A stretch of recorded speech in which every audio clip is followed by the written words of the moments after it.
मित्रों, आपने अक्सर सुना होगा कि हमें हमारे इष्ट ने, कुलदेवी या देवता ने या गुरु ने हमें बुलाया तो हम उनके स्थान पर हो आए। या फिर सुना होगा कि लोग कहते हैं कि बिना बुलावा आए कोई तीर्थ या देवधाम में नहीं जा सकता। तब अक्सर हम सोचते हैं, क्या ये लोग सही कह रहे हैं? यह सही है या गलत है? ये तो हमें भी नहीं पता। लेकिन हाँ, ये जरूर है कि हमारे जीवन में भी हाल ही में दो ऐसे मौके आए जब हम ये सोचने पर मजबूर हो गए कि वाकई बिना बुलावा आए कोई देव या तीर्थ स्थल नहीं जा सकता। पहला मौका आया आज से करीब 2 साल पहले। हमें परिवार समेत राजस्थान में करौली देवी के दर्शनों को जाना था। वहां लंबे समय से एक मनौती मांगी थी। उसके पूरे होने के बाद समय ही नहीं मिला, इसलिए वहां जाने का प्रोग्राम बना रहे थे। उस समय हमने जब ऑफिस से छुट्टी मांगी या फिर परिचितों को बताया, तो हर व्यक्ति ने समझा कि हम राजस्थान के करौली जी की जगह उत्तराखंड के नैनीताल में स्थित नीम करौली बाबा के कैंची धाम मंदिर की यात्रा करने जा रहे हैं। हम उनकी भूल सुधारते भी, तब भी उन लोगों के मुंह से नीम करौली ही निकलता। खैर, हम लोगों ने राजस्थान का ट्रेन रिजर्वेशन खोजने की कोशिश की। बहुत कोशिशों के बाद भी जिन तारीखों में हमने ऑफिस से छुट्टी ली थी, उनमें राजस्थान जाने का कोई टिकट किसी ट्रेन में नहीं मिला। अब चूंकि हम छुट्टी के लिए अप्लाई कर चुके थे और जहां जाना था वहां जाने की व्यवस्था भी नहीं हो पा रही थी, इसलिए मन खराब हो गया। ऐसे में अचानक पत्नी के मन में ये विचार आया कि सभी लोग नीम करौली नैनीताल जाने की बात कर रहे थे, तो क्यों ना हम वहीं का रिजर्वेशन ट्राई करें। राजस्थान में करौल जी फिर कभी चलेंगे। मैंने कोशिश की तो पाया नैनीताल जाने के लिए आसानी से रिजर्वेशन मिल गया, और इतना ही नहीं, वहां रुकने और टैक्सी वगैरह की व्यवस्था भी अपने आप हो गई। जिस दिन हमें वहां पहुंचना था उस दिन मंगलवार था, और हमें पता था कि मंगलवार और शनिवार के दिन नीम करौली बाबा के कैंची धाम में किलोमीटरों लंबी लाइन होती है। हमारे साथ छोटा बच्चा था, इसलिए हम और परेशान थे। लेकिन दैवयोग से उस दिन हमें बिल्कुल भी भीड़ नहीं मिली, न मंदिर के बाहर न मंदिर के प्रांगण में। और इस तरह बिना योजना के हमने बाबा नीम करौली की वह यात्रा आनंद से पूरी की। वहां की यादें आज भी मन को बहुत शांति देती हैं, और हम भी ये कहने को मजबूर हो गए कि हमें बाबा नीम करौली ने ही बुलाया था। दूसरा वाक्य अभी महीने भर पहले का है। हम गणेशपुरी और कान्हनगढ़ के भगवान नित्यानंद से करीब 15 साल से जुड़े हैं।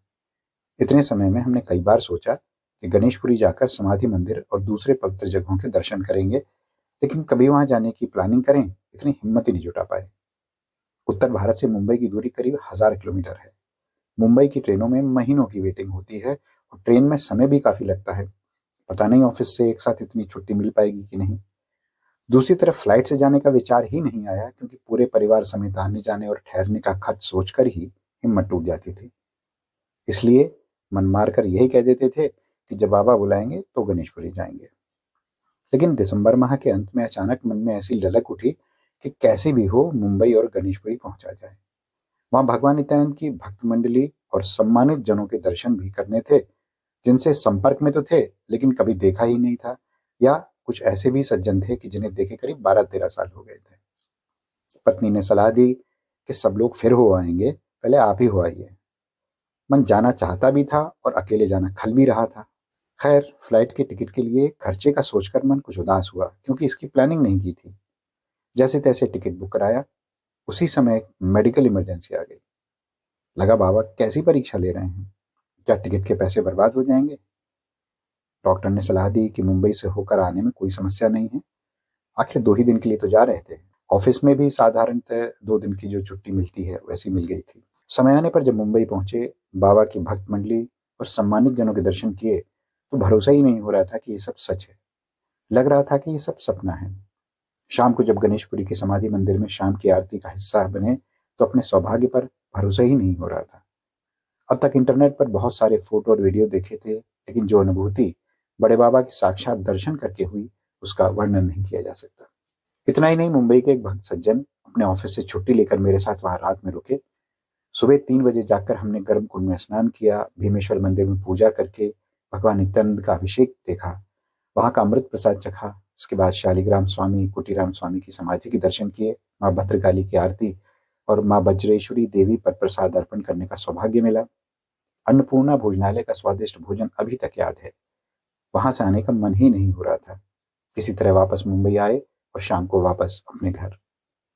आज तक लग रहा है कि ये सब सपना था। लौट कर आया तो वो सर्जरी भी सफल हुई। यह सब सोचता हूं तो लगता है कि वास्तव में गुरु ने दोनों बार खुद ही अपनी ओर से बुलाया था, पूरे अधिकार और प्रेम से खींचकर अपने चरणों में। तो मित्रों, ये थी मेरी आप बीती। आपके साथ भी जरूर कभी न कभी कुछ ऐसा हुआ होगा। अगर ऐसा है तो अपने नाम के साथ अपने अनुभव कमेंट में जरूर लिखिएगा। किसी वीडियो में सभी के सुखद अनुभव साझा करने का प्रयास रहेगा। आशा है आपको आज का वीडियो अच्छा लगा होगा। अगर ऐसा है तो लाइक करें, शेयर करें, नए हों तो चैनल को सब्सक्राइब करें। जय बाबा नीम करोली, जय नित्यानंद।